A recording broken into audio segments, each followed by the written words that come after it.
National Herald मामले में दिल्ली की एक अदालत द्वारा कांग्रेस नेताओं सोनिया गांधी और राहुल गांधी के खिलाफ ईडी के धन शोधन आरोप पत्र पर संज्ञान लेने से इनकार करने के बाद कांग्रेस ने आज गुरुवार को जिला मुख्यालय जगदलपुर में विरोध प्रदर्शन किया और भाजपा पर जांच एजेंसियों का दुरुपयोग करने का आरोप लगाया। इस दौरान सत्ताधारी भाजपा के संभागीय कार्यालय का घेराव करने की कांग्रेस कार्यकर्ताओं की कोशिश को तैनात भारी पुलिस बल ने नाकाम कर दिया। वहीं भाजपा पर हमला बोलते हुए पूर्व विधायक रेखचंद जैन ने कहा कि आज नेशनल हेराल्ड मामले में भाजपा का षड्यंत्र बेनकाब हो गया। लोकतंत्र पर हमले और विपक्ष को दबाने की राजनीति के खिलाफ भाजपा कार्यालय का घेराव किया।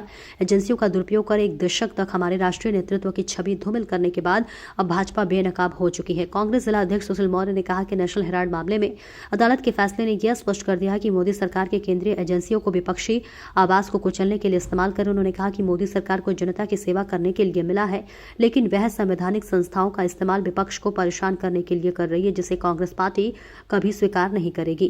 टुडे 24 न्यूज के लिए जगदलपुर से डिविजनल हेड सुनील साहू की रिपोर्ट।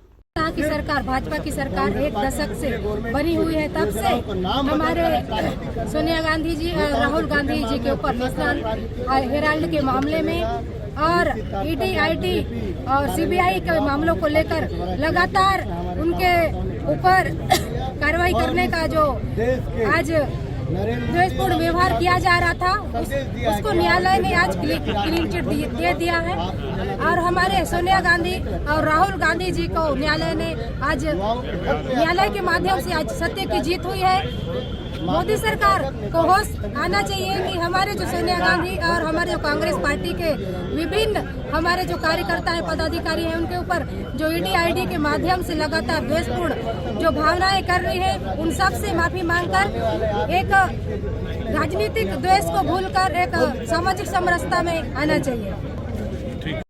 देखिए, केंद्र की मोदी सरकार बड़ी तानाशाही हो चुकी है और नेशनल हेराल्ड के मामले को लेकर केंद्रीय एजेंसियों का दुरुपयोग करते हुए हमारे नेता सोनिया जी, राहुल जी के खिलाफ चार्जशीट दायर किया था, जिसे न्यायालय ने ठुकरा दिया और ये निर्देश दिया कि इस मामले में कोई केस ही नहीं बनता है। तो ये अब अपनी गलतियों को छुपाने के लिए केंद्रीय एजेंसियों का दुरुपयोग कर रहे हैं। कांग्रेस पार्टी लगातार जनहित के मुद्दों को लेकर आगे आ रही है, तो अब इनकी चोरी पकड़ा रही है तो केंद्रीय एजेंसियों का दुरुपयोग कर रहे हैं। और न्यायालय ने ये साबित कर दिया कि सत्य सत्य होता है, सत्य में जयते कहा गया है कि सत्य की हमेशा जीत होती है। आज इस मामले को लेकर कांग्रेस पार्टी ने पूरे देश में भारतीय जनता पार्टी के कार्यालयों को घेराव करने का जो काम किया है, लेकिन सत्ता पक्ष है, पुलिस को आगे कर जो कोशिश कर रही है रोकने का, इससे कांग्रेस पार्टी डरने वाली नहीं है। हमारी पार्टी का गौरवशाली इतिहास रहा है कि हम अंग्रेजों से नहीं डरे, ये भारतीय जनता पार्टी के लोगों से क्या डरेंगे। इनकी तानाशाही बर्दाश्त नहीं होगी। कांग्रेस पार्टी जनहित के मामलों के लेकर हमेशा लड़ती है और लड़ती रहेगी। बनाकर बार बार परेशान करना, 16 घंटे राहुल गांधी जी को बैठाकर पूछताछ करना और पूरी तरह भारतीय जनता पार्टी और ईडीआई, सीबीआई के दम पर राहुल गांधी जी, सोनिया गांधी जी की छवि को खराब करने का प्रयास कर रहे थे। उनके इस प्रयास पर देश के न्यायालय ने करारा तमाचा मारा और कहा है कि ईडी की जांच का कोई मतलब नहीं, ईडी की जांच इस मामले पर नहीं हो सकती।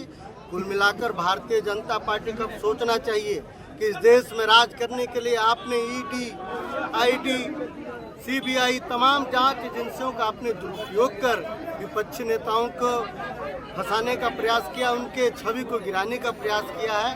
इससे साफ जाहिर होता है कि कांग्रेस पार्टी के लोग जेल जा सकते हैं पर डर नहीं सकते। कांग्रेस के लोगों में देशभक्ति कूट कूट के भरा और नेशनल हेराल्ड जो आज़ादी का बिगुल फूंकने वाला अखबार था, उस मामले पर इस सरकार ने जो घटिया और ओछापन किया है, इसका न्यायालय ने करारा जवाब दिया है। और मैं तो देश के प्रधानमंत्री नरेंद्र मोदी जी से और अमित शाह से मांग करता हूं कि देश से और राहुल गांधी, सोनिया गांधी जी से आपको माफी मांगनी चाहिए।